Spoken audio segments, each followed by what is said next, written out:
สบายดีพี่น้องที่หักของพระเจ้าทุกท่านวันนี้เป็นวันที่20ของเดือนธันวาคมคือเดือน12ซึ่งพวกเราติดตามพระเยซูคริสต์วันต่อวันหรือมานะประจำวันเป็นอาหารฝ่ายจิตวิญญาณได้ว่าดังนี้เมื่อเราได้ถ่อมตัวลงมาหับสภาพเป็นมนุษย์โดยเกิดในสภาพที่ต่ำต้อยที่สุดพระรัศมีของเราก็ถูกเสื่องซ่อนไว้จากคนส่วนใหญ่บางครั้งบางคราวพระรัศมีของเราจะปรากฏให้เห็นบ้างโดยเฉพาะเมื่อเราตั้งตนทำการอัศจรรย์ในวาระสุดท้ายของชีวิตเขาถูกเยาะเย้ยทากถางและถูกท้าทายให้สำแดงฤทธิ์อำนาจของเราหลายกว่าที่พระบิดาทรงอนุญาตแต่เขาก็บ่ได้ทำเช่นนั้นทั้งที่เรามีอำนาจที่จะเรียกห้องกองทัพทูตสวรรค์มาช่วยได้ทุกเมื่อลูกเอ๋ยลองคิดเบิ่งเถิดว่าเฮาผู้ซึ่งยอมสละชีวิตทั้งที่สามารถปลดปล่อยตัวเองจากการทรมานได้นั้นต้องควบคุมตนเองและหักห้ามใจหลายขนาดใดทุกสิ่งที่เฮาได้ทำล้วนเพื่อให้เจ้าสามารถเข้ามามีส่วนสัมพันธ์กับเฮาได้เส้นที่เจ้ามีอยู่ในขณะนี้จงให้ชีวิตของเจ้าเป็นดังบทเพลงสรรเสริญที่ถวายแด่เฮาโดยการประกาศให้โลกรู้ถึงการสถิตอยู่ด้วยของเฮาโยฮันบทที่2ข้อ11ลูกาบทที่23ข้อ35 36เพลงสรรเสริญบทที่92ข้อ1ข้อ5พระเยซูเจ้าได้เหตุการณ์อัศจรรย์เพื่อทำอิฐที่บ้านกานาแขวงคาลิเลในที่นั้นพระองค์ได้เปิดเผยสง่าราศีของพระองค์ให้ปรากฏและพวกสาวกก็ได้เชื่อในพระองค์นี่เป็นหมายสำคัญการอัศจรรย์ครั้งที่2ที่พระเยซูเจ้าได้กระทำหลังจากที่พระองค์ได้จากแขวงยูดาห์ไปยังแขวงคาลิเลพระธรรมได้ทรงบังเกิดเป็นมนุษย์และอาศัยอยู่ท่ามกลางเฮาทั้งหลายบริบูรณ์ด้วยพระคุณและความจริงเฮาทั้งหลายได้เห็นสง่าราศีของพระองค์คือสง่าราศีที่พระองค์ได้หับในฐานะที่เป็นพระบุตรองค์เดียวของพระบิดาเจ้าฝ่ายประชาชนก็ยืนเบิ่งอยู่ที่นั่นขณะที่บรรดาผู้นำชาวยิวเยาะเย้ยพระองค์ว่าถ้าลาวเป็นพระคริสต์ผู้ที่พระเจ้าได้เลือกไว้นั้นลาวช่วยคนอื่นได้ให้ช่วยตนเองเบิ่งดูกระดูกทุกสิ้นของขน้อยถึกนับได้หมดคู่ปรปักษ์ของขน้อยซักตาใส่ขน้อยด้วยเขาจะเห็นให้เสื้อสายของกษัตริย์ดาวิดและชาวเยรูซาเล็มคนอื่นๆเต็มไปด้วยจิตใจเมตตาและหักการภาวนาอธิษฐานพวกเขาจะแนมเบิ่งผู้ที่พวกเขาแทงจนตาย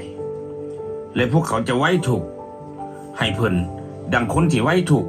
ให้แก่ลูกสายโถนของตนพวกเขาจะไว้ทุกข์อย่างขมขื่นดังคนที่ไว้ทุกข์ให้แก่ลูกสายกกของตนพวกเขาว่าเจ้าผู้เพิ่งพระเจ้ายาเวห์เอ๋ยเป็นหยังพระองค์บ่มาช่วยกู้เอาเจ้าถ้าพระองค์พอใจในตัวเจ้าแท้นั้นเป็นหยังพระองค์บ่มาช่วยเหลือเอาเจ้าไว้ฝ่ายประชาชนที่ผ่านไปมานั้นสั่นหัวและกล่าวหมิ่นประมาทใส่พระองค์มาแล้วประชาชนที่ผ่านไปมาต่างก็เว้าหมิ่นประมาทดูถูกพระเยซูเจ้าและสั่นหัวโดยกล่าวว่าเฮ้ยเจ้าผู้ที่มั่งพระวิหารและสร้างขึ้นใหม่ใน3 วันพวกทหารก็ได้เยาะเย้ยพระองค์เหมือนกันพวกเขาเข้ามาหาพระองค์แล้วเอาเหล้าองุ่นส้มให้พระองค์ดื่มเมื่อขน้อยหิวข้าวพวกเขาผัดยืนยาพิษให้กินเมื่อหิวน้ำพวกเขาผัดเอาน้ำส้มให้ดื่ม เป็นการดีแท้ที่โมทนาขอบพระคุณพระเจ้ายาเวห์เป็นการดีแท้ที่ได้ยกยอสรรเสริญพระนามองค์สูงสุดจงย่องยอสรรเสริญพระเจ้ายาเวห์การห้องเพลงย่องยอสรรเสริญพระเจ้าของพวกเขานั้นเป็นการดีการย่องยอสรรเสริญพระองค์เป็นที่ยินดีและถูกต้องในทุกๆเศร้าจะได้ประกาศความหักอันมั่นคงและทุกๆคืนจะได้ประกาศความสัตย์ซื่อของพระเจ้าข้าแต่พระเจ้ายาเวห์ข้าน้อยจะขับห้องบทเพลงถึงพระคุณความดีอยู่เรื่อยๆข้าน้อยจะประกาศความสัตย์ซื่อของพระองค์ตลอดไปเป็นนิจด้วยดนตรีจากเครื่องเสพเป็นสายโดยเสียงกีตาร์บรรเลงเพลงพร้อม 4,000 คนให้เฮ็ดหน้าที่เฝ้ายามประตูและอีก 4,000 คนสำหรับสรรเสริญพระเจ้ายาเวห์โดยใช้เครื่องดนตรีที่กษัตริย์ดาวิดได้จัดหาไว้สำหรับสรรเสริญโดยเฉพาะข้าแต่พระเจ้ายาเวห์การกระทำอันมีฤทธิ์อำนาจของพระองค์เฮ็ดให้ข้าน้อยดีใจหลายเพราะสิ่งที่พระองค์ได้กระทำแก่ข้าน้อยจึงห้องเพลงย่างเบิกบานม่วนซื่นข้าแต่พระเจ้ายาเวห์กิจการของพระองค์ยิ่งใหญ่ความนึกคิดของพระองค์ก็เลิศสุดยอดข้าแต่พระเจ้ายาเวห์พระเจ้าของข้าน้อยเอ๋ยพระองค์ได้ทรงกระทำหลายอย่างสำหรับพวกข้าน้อยบ่มีผู้ใดคือพระองค์ที่เฮ็ดสิ่งอัศจรรย์ให้ได้เห็นซึ่งมีหลายอย่างจนข้าน้อยบ่สามารถกล่าวหมดเพราะมีหลายแท้ๆพวกเขาห้องเพลงของโมเสสผู้หับไส้ของพระเจ้าและเพลงของพระเมสสาน้อยนั้นว่าข้าได้องค์พระผู้เป็นเจ้าพระเจ้าผู้ทรงฤทธานุภาพสูงสุดพระราชกิจของพระองค์ก็ใหญ่หลวงและน่าอัศจรรย์ข้าได้พระมหากษัตริย์แห่งประสาทราชทั้งปวงวิถีทางของพระองค์ก็ยุติธรรมและเที่ยงแท้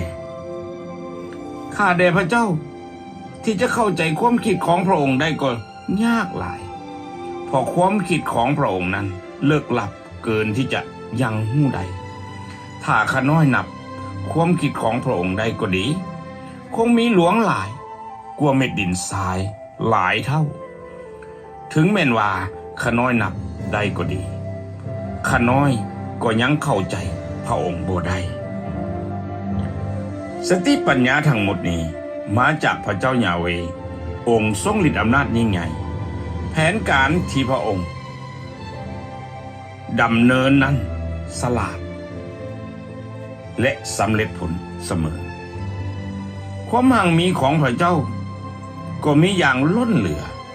และพระสติปัญญาทั้งความรอบรู้ของพระองค์ก็แสนเลิศล้ำการตัดสินของพระองค์ก็เหลือที่จะเข้าใจได้และวิธีทางของพระองค์ก็เหลือวิสัยที่จะค้นคว้าได้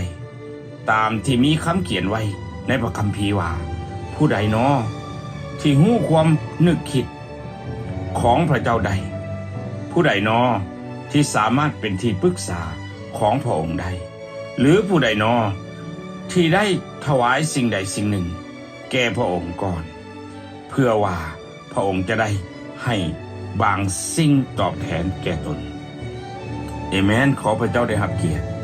และขอพระเจ้าอวยพรพี่น้องทุกทาง